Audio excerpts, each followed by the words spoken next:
היי, אני סיגלית. לאורך כל חיי המקצועיים אני מסייעת לאנשים ולארגונים בתהליכי חדשנות. מן הסתם בשנתיים האחרונות רוב תהליכי החדשנות האלו קשורים ב-AI.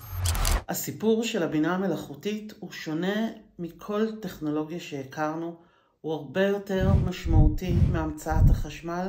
אני מבטיחה בקורס להסביר את העניין הזה, בטח מהאינטרנט.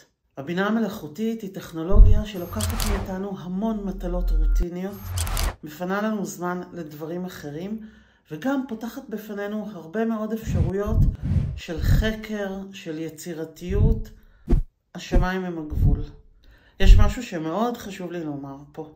אני לא מאמינה במצב של אנשים מאותגרים טכנולוגית.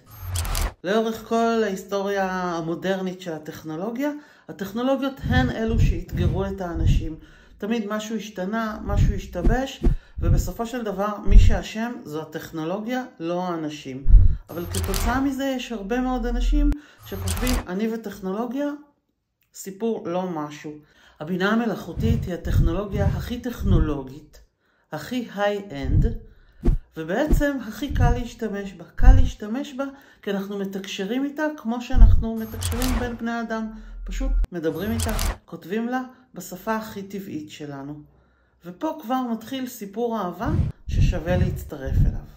בקורס אני נותנת כלים פרקטיים שיאפשרו לכם לקחת את העולם הזה של בינה מלאכותית ולקרב אותו אליכם, באמת לעשות בו שימוש יומיומי. אתם תראו, זה הופך להיות אחד הדברים הכי טבעיים. הקורס באתונה הוא קורס מאוד ייחודי. רוב הקורסים שלי הם אונליין. פה יש לנו הזדמנות להיפגש פנים אל פנים, גם אנשים וגם עם הטכנולוגיה. אז יאללה תבואו. יש פה קישור להרשמה, וגם אפשר לפנות אליי בוואטסאפ, אני בן אדם מאוד נגיש. נתראה.